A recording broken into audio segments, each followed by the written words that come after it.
Jamie Chadwick, thank you so much for joining us on Sky Sports IndyCar. You've got your first Indy Next race coming up in 10 days? And I think you're out to Homestead, Miami tomorrow. Thank you very much for joining us. Just talk us through your transition into maybe Europe into USA. Very different culture out there in the USA, and a big step for you into those Indy Next cars.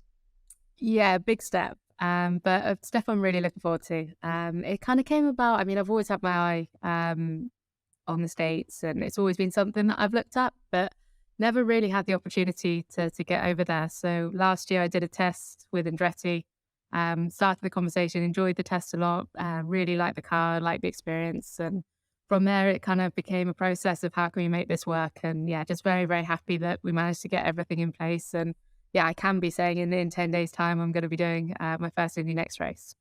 And given the sort of history that St. Pete has, it's up there with the likes of Long Beach, Lagoon. Are you pinching yourself that you're going to be racing around the streets of St. Petersburg? Yes, I can't really imagine it at this point in time, to be honest. I say that I did have a dream the other night of the race, and I did win said race. So if that was a realistic dream or not, I don't know. But I'm really looking forward to it. There's a lot of unknowns, a lot of new things for me. So I am just going to take it out. Each race comes and each weekend comes. But ultimately, it is a very different culture and experience. So I'm just going to soak in a lot of that and enjoy it as much as possible. Now, you're a 3-time W Series champion. You've got ties with Caitlyn Jenner as well. Are you still in contact with Caitlyn Jenner going into this year? How much time or conversation will you have with her? Is she a big support? I speak to her quite a lot still. She's still a massive support, and she always has been since, she's still, first got involved in W Series. So it's nice to have someone I already know over in America. But yeah, it's going to be a great year. I'm really looking forward to it. The kind of feeling I get within the team and the environment that I'm in is really great. So very excited. So with the transition over to America, are you going to live there? Because you've had, the late great Justin Wilson, Dan Weldon, Dario Franchitti, they've sort of made a home there. This is your first foray into racing in the US. Will you be based there, or are you going to commute? Because you've got your responsibilities here as well.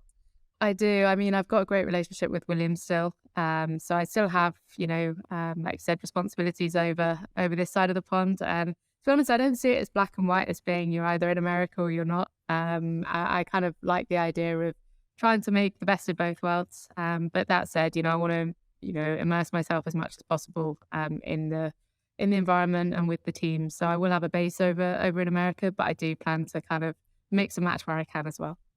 So can you tell us where you will be based? And if you can't, if you could live anywhere in America, where would it be?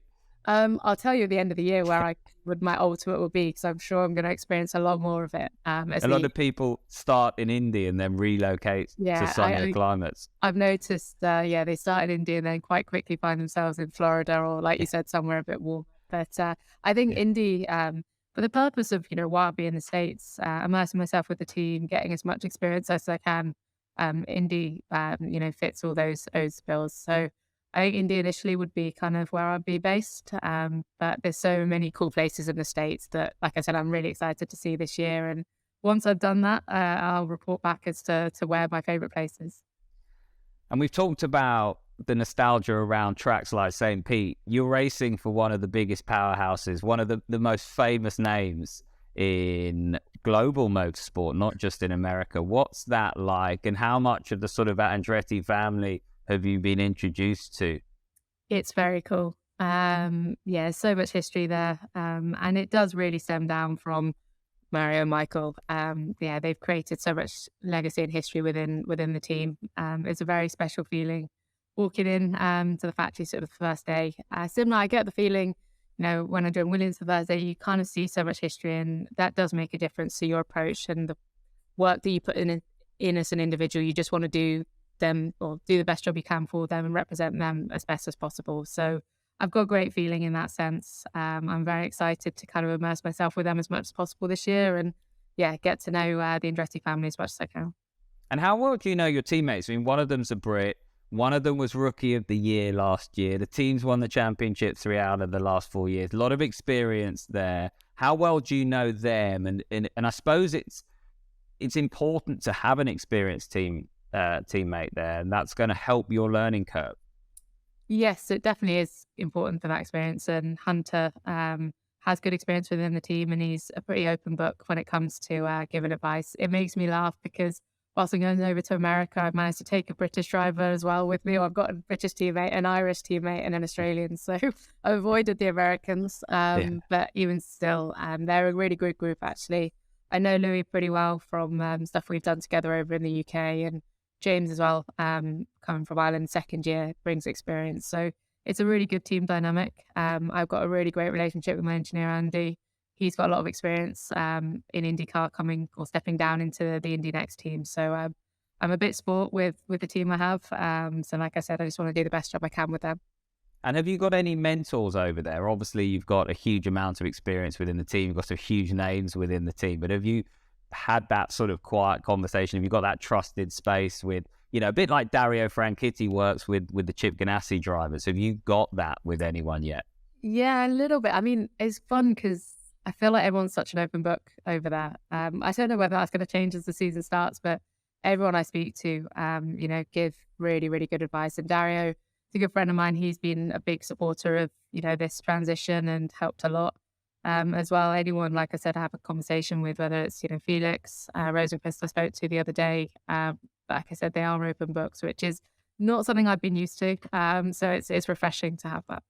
And we touched on that earlier, the culture between, say, the European paddocks and the paddocks in the USA. So you're finding that sort of friendly reception from the off. And it does shine through. And you speak to the drivers, that you see the drivers that can go there and very much be themselves, let their guard down. And a lot of them are racing with a smile on their faces as well.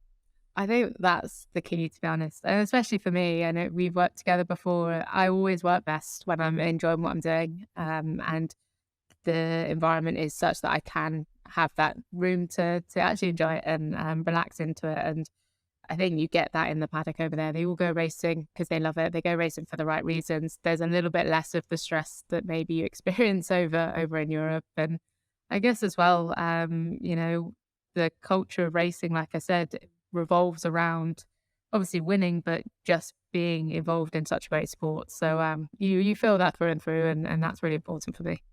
And I think, that there's also that added respect that the challenge is not just the drivers. The challenge is the venue, the circuits, the ovals. Yes, you don't visit any super speedways, but we haven't talked about that yet. How do you get your head around an oval? And, for the European drivers, that there is like not an element of trepidation, but it's a new experience, and it's fairly daunting at the beginning as well.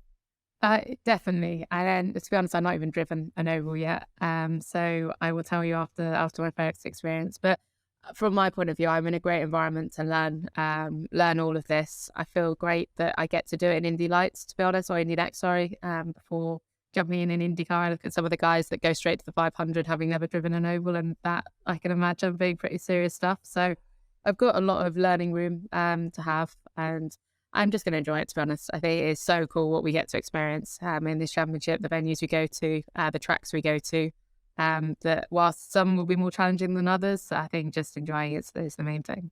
Yeah, you'll feel at home on the road courses. Street tracks are, to use an American term, pretty gnarly. We have to get in with the terminology. And St. Pete this week, super bumpy as well. We'll talk about that in a minute. But it's Iowa and Gateway that you're going to go to. No Freedom 100, so you won't be at the 500. But how many of the tracks do you know, and how ready are you for that sort of physical challenge? Because it doesn't matter who the driver is, whether or not it's Indy NXT or IndyCar, everyone jumps out of the car after their first event, say around St. Pete, and they're like, I think, did you see Callum Arnott's hands last year? Yes, yeah, I've already nagged the team about steering wheel grips because of that. I was like, no one wants that. That's not how we want to go. That's not going to help. Yeah, exactly. They're quite funny though. Firstly, on that, the team have been great. It's definitely a physical challenge with this year. The races are long, nearly an hour, most of the tracks, tough tracks. Cars are heavy, conditions, hot, everything. So that's been a big step up from a personal point of view. Especially from the W Series car. I mean, it's a huge step up. And that sort of, no power steering. it doesn't come more physical than the environment you're going to be in now, that sort of Indy Next IndyCar, I don't think. Exactly. Yeah, you're not wrong. It is going to be a big challenge. But that said, I think I feel really good about the step we've made.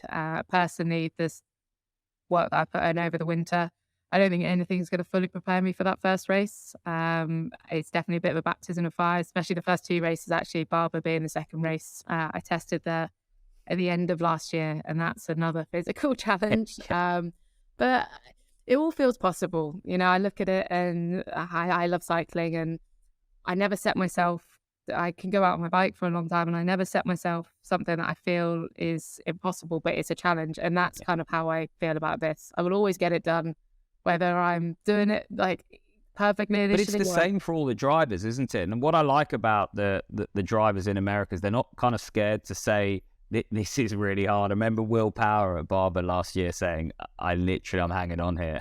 I can't turn the steering wheel. And that's Will Power.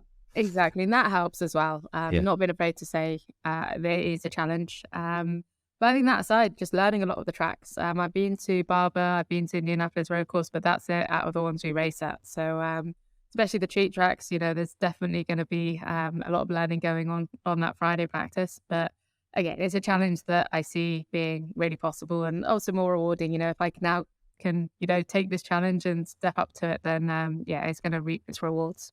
So let's look ahead at this weekend. It's not a huge amount of practice. So you've got practice and you're straight into qualifying.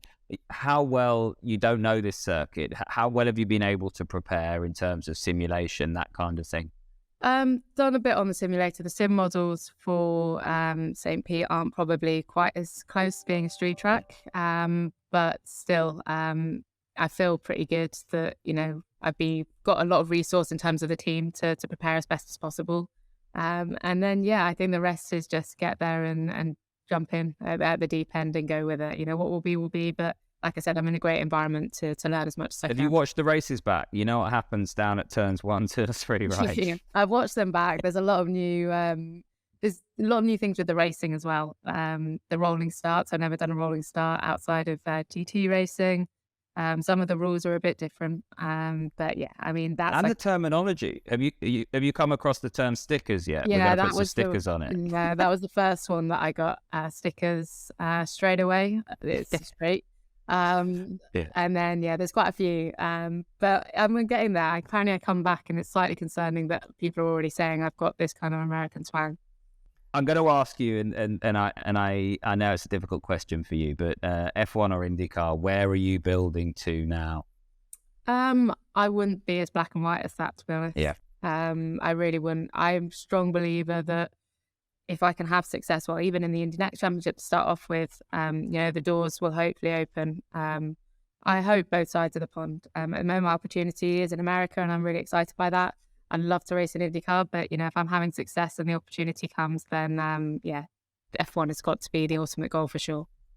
Excellent. Jamie Chadwick, you've been a wonderful guest. We wish you all the luck. In 10 days' time at St. Pete, you can watch all the Indy Next races live on Sky Sports F1 or another channel, Sky Sports Action. For example, if you're watching St. Pete, you've got all of those races following Jamie's progress and all the other drivers throughout the season. Jamie, thank you. Cheers. Thank you.